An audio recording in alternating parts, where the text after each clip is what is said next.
Okay, this is HMPTV over here in where? You can see the flag behind me, the Cuban flag. You can see some of the great architecture and history which shows you where we are right now in Cuba. Yes, it's HMPTV on tour because HMPTV are moving worldwide.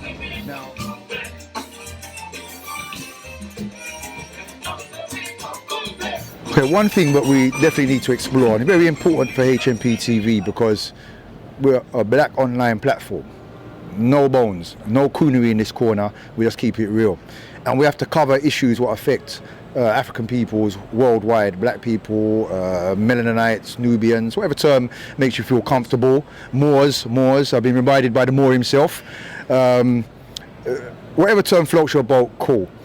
But our issues around the world tend to be the same wherever we go. I've been several places. I've been onto the continent of Africa. I've been, across the Caribbean, and I live in Europe. And race is always an issue, no matter where we go. Even in our own lands, where we reside, where we've always resided for thousands of years. And just from my own eyes, from my own experience, and living in the United Kingdom, you can see the same things wherever you are across the world. We were discussing race the other day, and the things you were saying that you see here, we're saying, you think we live in England, it's beautiful, we have the same issues. I go into certain shops, security look hard, what are you doing? You go to maybe to a club, not tonight mate, not you tonight. You get these things for black people in England. Yeah, in America right now, you've got lots of issues around race, police killing black people and walking away. No court, no nothing. Just forgotten about it. So this is happening across the world. In Cuba, and I've seen this with my own eyes.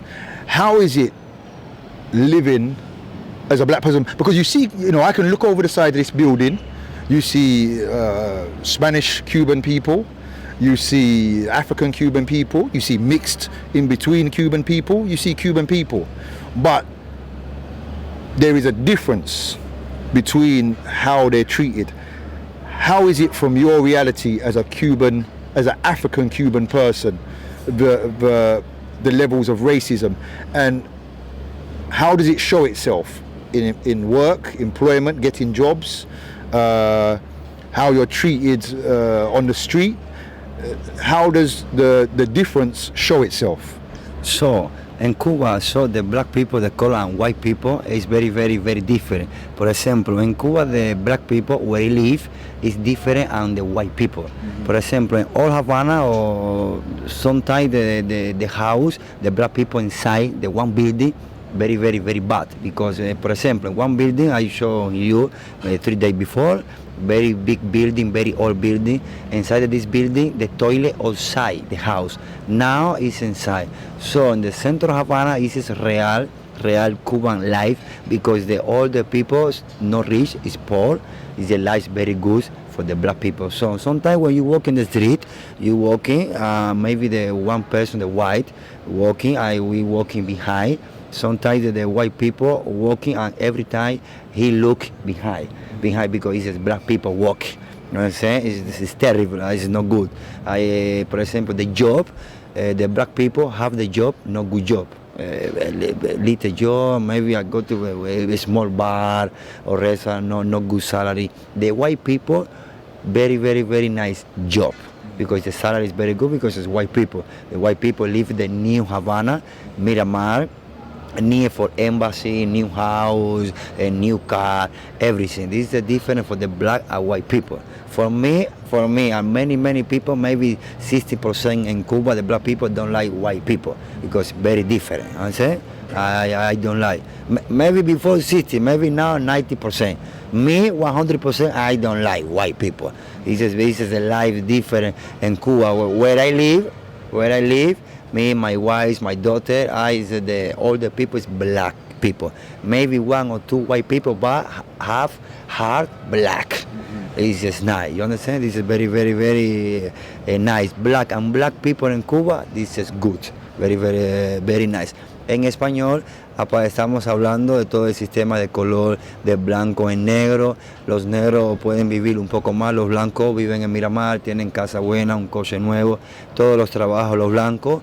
El salario es un poco mejor, los negros un salario un poco más bajo, así como viven las personas negras. Entonces un casi 70-80%, antes 10-60, ahora casi 90% a los negros no les gustan las personas blancas. No caminas por la calle, te caminas atrás de un blanco te mira para atrás como si fueras a robarle, eso no es bueno. Por eso los blancos y los negros no estamos de acuerdo para nada. Real talk, that's what you call real talk. Because this is across the world. Thank you, my good friend.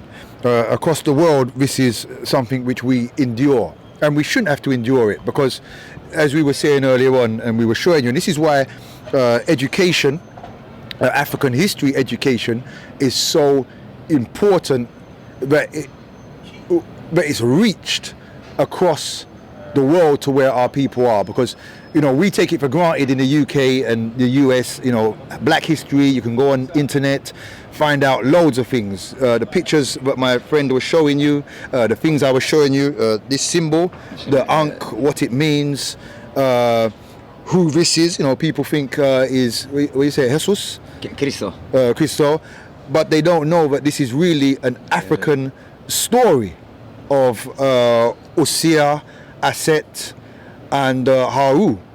Is an African story told different times, different places, different names. The white people, they've taken it and turned it into a European story and put their face there, make them God, make their own religion, and then take people, enslave them and control them. This land here, Cuba, African people here first, not Africans from Africa. I'm talking about black people here first, before the Spanish came and so on and so forth. So it's very, very important that we begin to educate. So hopefully we've made a connection. We've got stuff we can send you, to read.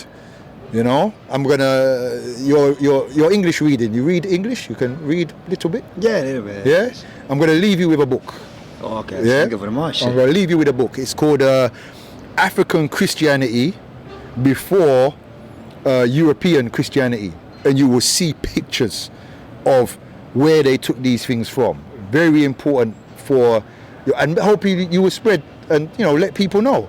It's so they stand up. It's not to cause trouble, but you're proud of who you are, and then you understand why you're treated the way that you are. Because we're treated like this across the world, and we have to change that. We have to change that. So I like that you was very honest with it, and hopefully we'll get a chance to see some of the real Cuba. We'll get some shots of the real Cuba. You can see the real families, real places where people live. But I think man's belly have to get fed first. Finally, last thing we're going to just talk about, and that's the music, because there's a difference between the African music, the rumba, and the salsa, which is more, it's African in origin, let's not get it twisted, but it's now associated with Spanish people or European people. But all of it is African. All of it is African. There is no, everything is African.